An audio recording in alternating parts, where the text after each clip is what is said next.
Bonjour, j'aimerais ça vous montrer aujourd'hui comment faire des requêtes SQL sur les couches. Donc, les requêtes SQL permettent de sélectionner des entités et puis de pouvoir ensuite soit les exporter ou les sélectionner pour pouvoir faire diverses analyses. Donc, je vais juste vous montrer un peu la base là, des requêtes SQL. Donc, ici, je vais aller sur mes limites de propriété. Je vais double-cliquer dessus pour ouvrir la boîte des propriétés de la couche. Donc, ici, je vais aller dans l'onglet Source.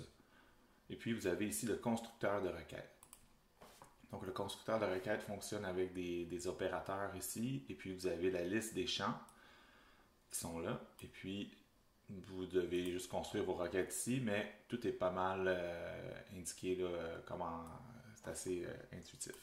Donc, par exemple, si je prends l'utilisation générale du sol, donc Utigène EXP, donc je peux double-cliquer dessus, puis ça va l'ajuster ici. Et puis, je peux peser sur échantillon pour avoir un échantillon de toutes les sortes d'utilisation du sol qui sont disponibles. Si je clique tout, ben, je vais vraiment toutes les avoir. Donc, il y a plusieurs moyens de faire la requête. Donc, si je veux avoir une seule sorte d'utilisation du sol, je peux utiliser l'opérateur égal. Donc, je vais dire utigène exp égale, par exemple, si je cherche, on peut chercher ici, mettons que je cherche ferme, donc ferme expérimentale égale ferme expérimentale, et puis là, je fais tester.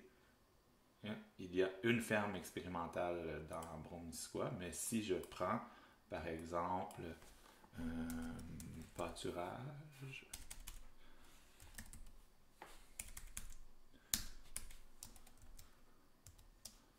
Ou disons arena. Donc, je vais voir les arenas. Donc, je vais enlever celui-là ici.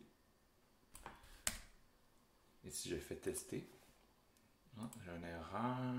Ah, parce que j'ai deux choses comme ça. Donc, je vais faire tester. Ah, il y a 4 arenas. Donc, qu'est-ce que je vais faire? C'est que je vais aller voir où sont situés ces arénas-là. Donc, je fais OK, et puis je fais OK une deuxième fois.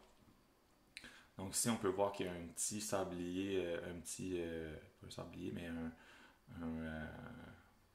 une patente là, qui s'est ajoutée sur ma couche pour me dire que c'est filtré. Donc, je vais ouvrir les attributs de la table d'attributs de ma couche. Donc, on peut voir les 4 entités ici qui sont disponibles. Donc, si je fais un clic droit sur une des entités, donc je peux faire zoomer sur l'entité, puis là, ça va me permettre de vraiment aller voir où est située cette arena. Donc, c'est l'arena ici qui est située à Bedford, pas à Bedford, à Beaumont. Donc, je peux faire la même chose avec la prochaine arena. Donc, il y a plusieurs options là, qui s'offrent à vous. Vous avez vraiment toutes les données ici pour chacune des propriétés. Ça, c'est assez intuitif. Donc, par exemple, je pourrais retourner faire une requête un petit peu plus compliquée dans mon constructeur de requête. Donc, disons que je cherche Utigène EXP, donc l'utilisation générale du sol. Je vais aller rechercher mes échantillons. Là, c'est sûr que vu que j'avais une requête, il me sort juste ce qu'il y avait dans ma requête. Donc, qu'est-ce que je peux faire? C'est utiliser la couche non filtrée. Et puis là, je vais faire échantillon. Oups. Là, il me recharge tous les échantillons de ma couche. Donc, c'est un petit peu plus long d'aller rechercher. Si je fais tout, et voilà. Donc, j'ai tout. Bon. J'ai vraiment tous les échantillons de la couche. Donc, ici, si je fais, je retourne à ma requête, je vais faire utigène XP égale, je vais dire logement. Et puis là, je peux ajouter d'autres opérateurs. Et je peux dire AND, donc ça va dire et.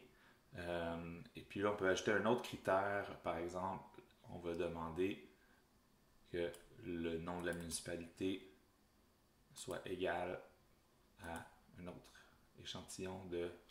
Donc, je ne sais pas pourquoi il me charge ça comme ça.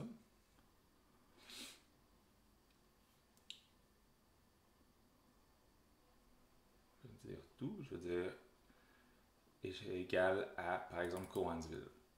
Donc, si je fais OK ici, donc je vais avoir tous les logements dont le nom de la municipalité est égal à Cowansville.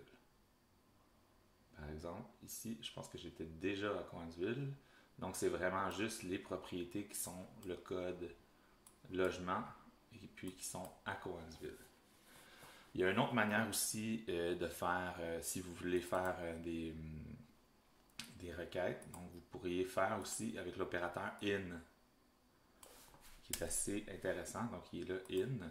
Et puis là, on fait une parenthèse, fermer la parenthèse. Donc, on va sur dans notre parenthèse. Et puis là, qu'est-ce qu'on peut faire? C'est mettre une série d'utilisations entre les parenthèses pour pouvoir avoir accès au... il y a encore... Il faut aller chercher la couche non filtrée. On va encore aller la chercher. Donc ici, là, je peux pouvoir mettre plusieurs types d'utilisation du sol. Donc, c'est sûr que là, c'est un petit peu plus long. Donc, je vais dire, par exemple, je vais avoir tout ce qui est logement. Puis, je vais prendre aussi tout ce qui est chalet. Chalet. Et puis, je vais prendre tout ce qui est, disons, camping. Donc, je vais faire test. Bon, 4 lignes. Donc, j'ai pas beaucoup... j'ai une erreur ici. C'est bien important de mettre une virgule entre chaque. Donc, ici, je vais enlever logement. On va prendre juste vraiment les choses de villégiature. Donc, quand je fais ma requête, ici, je dois vraiment mettre une virgule entre chaque pour être certain d'avoir la bonne requête. Donc là, je vais avoir cette requête-là. Et puis là, je pourrais ajouter, par exemple, un autre opérateur AND. Je pourrais dire, et je veux que le nom de la municipalité soit égal à les échantillons. Il faut qu'il ait loadé tous les échantillons.